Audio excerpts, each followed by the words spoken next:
Hey there, Brandon here from thirstgym.com, and today we're going to talk about an exercise called Copenhagen Dips. All right, for this exercise, what you're going to want is a bench or a chair, some kind of object that you can put your foot or your leg on. I've got a Bulgarian split squat pad here for myself, but as long as you got an object, you can put your leg on. You are going to want to know what a Copenhagen plank is, so I would start there first. This is an active movement of the Copenhagen plank. So what we're going to do is we're going to take our foot or our ankle and place it here for me on the split squat pad. Could for you be the chair, couch, whatever you have at home. I like this to be around knee height, give or take. You can adjust it depending upon the range of motion that you want and the difficulty that you want, but this would be a good place to start. And then somewhere in your middle part of your tibia area, so between your knee and your ankle, somewhere around there. And then we're going to get in a Copenhagen plank position. And so what that's going to mean is most of my weight here is supported on my top leg. My other leg is actually for me through here, but if you happen to have a bench or something, you can bring it up around a 90-degree angle so that you're not hitting it.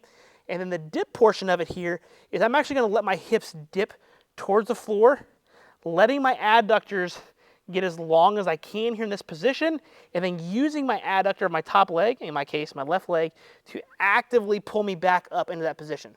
So lengthen through the adductor, pull back up. Lengthen, tap the ground, pull. You should be feeling this in your groin area. If you're feeling it anywhere else, you're probably not doing it right.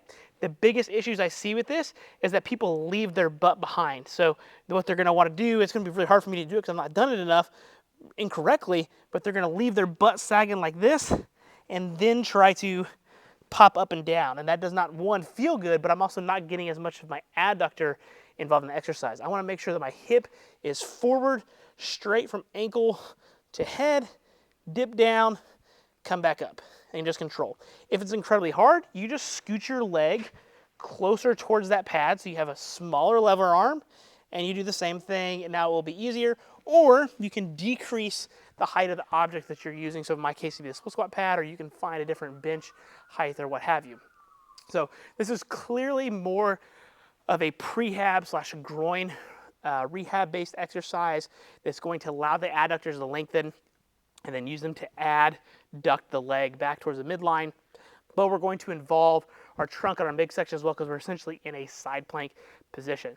I really like this for a multitude of reasons. One, just keeping the groin and the pelvis feeling good. So you can do this as a warm-up before you squat, before you deadlift, before you run, do sports. I think that's all great and dandy.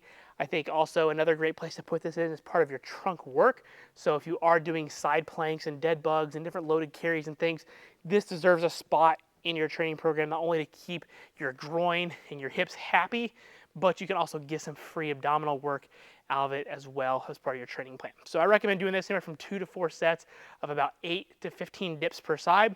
It is going to be challenging, so just again, make those adjustments as needed so that you can hit those desired rep ranges, getting as long as you can, focusing on the quality of work that you're getting, because you aren't going to need a way to really quote unquote load the exercise if you're doing it correctly to get the best bang for the buck out of it. If you got any questions, let me know in the comment section below.